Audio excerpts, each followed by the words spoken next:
Video kali ini khas buat para wanita atau lebih spesifik, wanita yang istimewa. Tapi, lelaki pun kena tonton dan fahamkan. Sebagai anak, sebagai abang, sebagai adik, sebagai suami, sebagai ayah, sebagai saudara sesama Muslim, kita bertanggungjawab untuk jaga muslimah kita. Jangan lupa subscribe, like, dan share. Hashtag Mokasi Manfaat.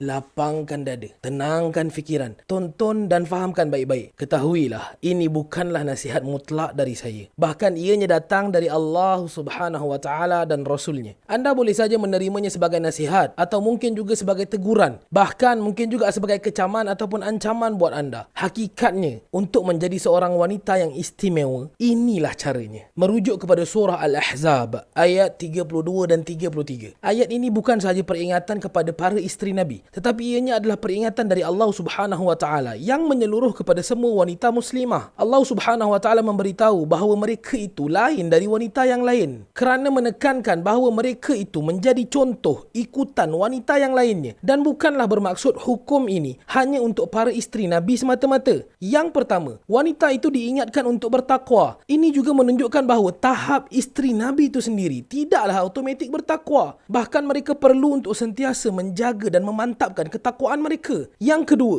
jangan sengaja melembutkan atau memanjakan suara ketika bercakap. Ramai yang salah faham dengan konsep aurat. Mereka sangkakan apabila mereka sudah menutup setiap inci tubuh mereka, mereka sudah selamat. Sedangkan aurat itu merangkumi cara berjalan, cara bercakap dan juga cara bergaul dengan orang lain. Seorang wanita perlu sedar bahawa suara mereka itu sangat mempesonakan kepada lelaki dan boleh menyebabkan masalah. Jangan rasa suara kita serak basah ala Ratu Rock tu tak ada yang suka. Kalau dah namanya perempuan, perempuan jugalah nilainya. Sememangnya wanita itu mempunyai suara yang lembut dan lelaki suka mendengarnya. Maunya tidak, bersin pun comel dah. Ini kan pula bila bercakap. Sebab tu, kerja-kerja seperti pelayan ataupun operator telefon selalunya diberikan kepada golongan wanita. Bila wanita melembutkan percakapannya, lelaki pun rasa syok nak bersembang panjang. Ada yang terus angau, mandi tak kenyang, makan tak basah. Jangan berkomunikasi dengan lelaki asing atas urusan yang tak penting. Kalau penting sekalipun, wakilkan dulu lelaki dari kalangan ahli keluarga kita. Kalau dah tak ada sangat, berkomunikasilah sekadarnya. Jangan pula kita type message ada titik.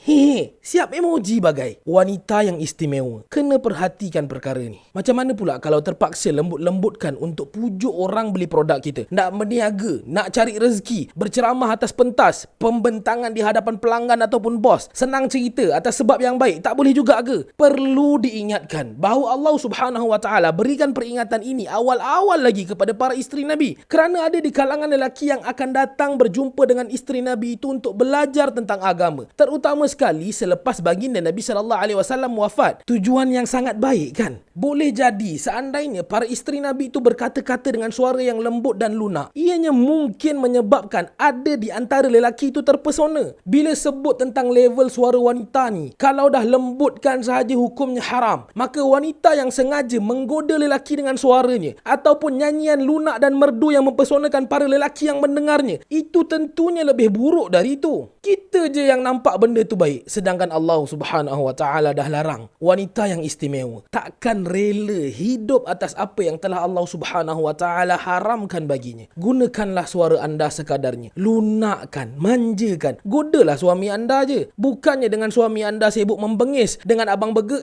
elok pula order burger dengan manja. Jangan Yang ketiga, wanita istimewa itu adalah wanita yang tidak menyibukkan dirinya untuk keluar rumah. Allah Subhanahu wa taala menggunakan perkataan waqarna fi buyutikun, diamlah kalian di rumah kalian, yang bermaksud duduk dengan tenang. Wanita itu bukanlah menyibukkan dirinya di luar seperti lelaki. Bahkan berdiam itu lebih baik bagi wanita untuk menyelamatkan dirinya dari fitnah dan kekejian dosa. Wanita yang istimewa itu bukanlah seorang wanita yang mengisi masa lapangnya dengan keluar berhibur dan membeli belah. Kesana sini bercampur dengan orang itu dan ini. Stres duduk rumah katanya. Allah Subhanahu wa ta'ala larang. Sebab Allah itu maha tahu. Kalau rasa tak puas hati, Allah buat undang-undang macam Allah tu tak tahu apa-apa. Pandai-pandailah uruskan di mahsyar nanti. Sedangkan salat yang wajib bagi wanita itu pun lebih baik di rumahnya. Kenapa perlu wanita sibukkan dirinya di luar dengan urusan yang bukan keperluannya? Merujuk kepada hadis yang diriwayatkan oleh Al-Imam Ahmad bahawa Ummu Humaid As-Sa'idi, iaitu isteri kepada Abu Humaid, datang bertemu Nabi SAW dan menyuarakan keinginan beliau untuk dapat salat sentiasa bersama dengan Nabi. Baginda Nabi SAW menjawab, "Qad alimtu wa salatuki fi baitiki khairul laki min salatuki fi hujratik wa salatun fi hujratik khairul laki min salatiki fi darik wa salatuki fi darik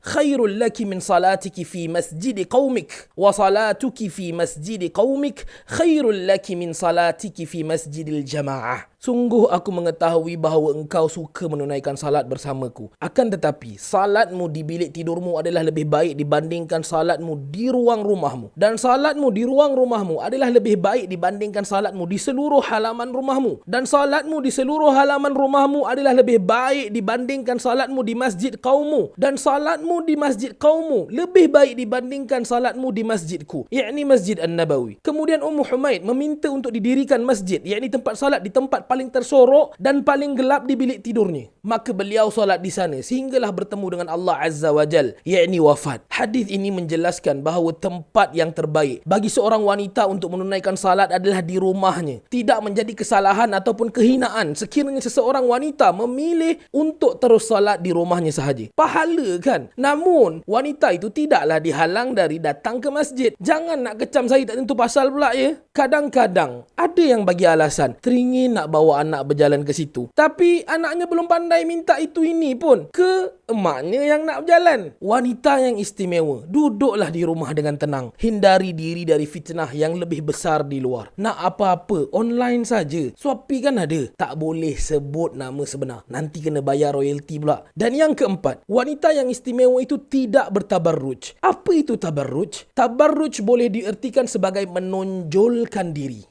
Yang ni sangat banyak berlaku hari ini. Kita lihat kepada ayatnya dulu. Allah Subhanahu wa ta'ala menyebutkan tentang tabarruj orang jahiliyah zaman dulu. Apakah caranya? Di zaman jahiliyah, para wanita akan keluar dengan berhias, kemudian berjalan di tengah-tengah lelaki dengan manja, memikat dan mempesonakan setiap lelaki yang memandangnya. Mereka sengaja berusaha untuk menyerlahkan diri mereka di tengah-tengah lelaki. Ya, begitulah. Tabarruj itu maksudnya menonjol, menampak-nampakkan. Bahkan kalimah buruj itu sendiri dapat difahami sebagai gugusan bintang yang paling jelas dan menyerlah berbanding bintang-bintang yang lain di angkasa. Hari ini, wanita tak perlu berhias dan keluar dari rumah untuk tabarruj. Kat rumah pun jadi dah. Duduk kat rumah okey dah. Tapi boleh pula dia bertabarruj melalui media sosial. Dari orang tak kenal, jadi kenal. Dari elok-elok terpelihara, dia pampangkan keindahan wajah dan tubuh badannya walaupun dia hanya duduk di rumah. Syarat utama bila nak ambil gambar, nak buat video, mesti nampak kurus. Sebabnya nak bagi orang tengok lah kan. Kalau untuk simpanan sendiri dan tak dipertontonkan kepada orang lain, tak kisah pun nampak kurus ke tidak. Yang single kata supaya jodoh nampak kewujudan dia. Yang dah kahwin, lain pula alasannya. Konon-kononnya supaya fan atau follower tahu sihat atau sakitnya dia. Dia kenalah share aktiviti harian dan buat live supaya tetap engage dengan netizen.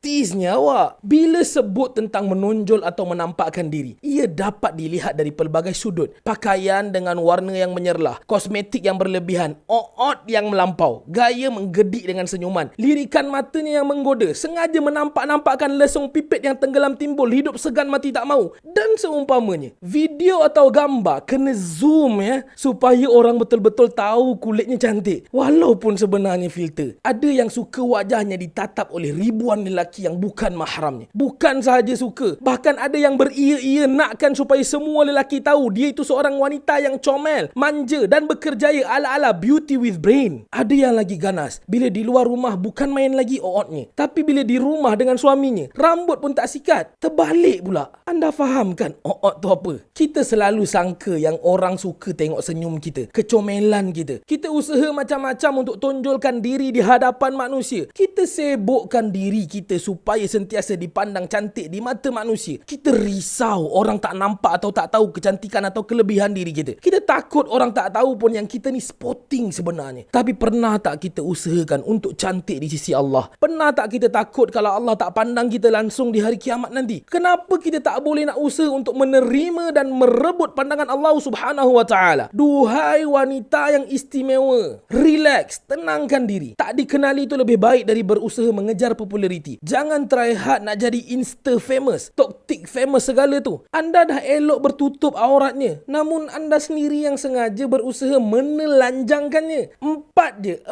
je, tak banyak. Tingkatkan takwa, jangan manjakan suara, jangan keluar rumah bila tiada keperluan, jangan tabarruj. Inilah wanita istimewa. InsyaAllah anda pasti boleh. Yang lelaki, jaga wanita istimewa kalian. Al-Khalifah Online #berkongsi manfaat. La ilaha illallah Muhammadun Rasulullah alaihi salatullah wa alihi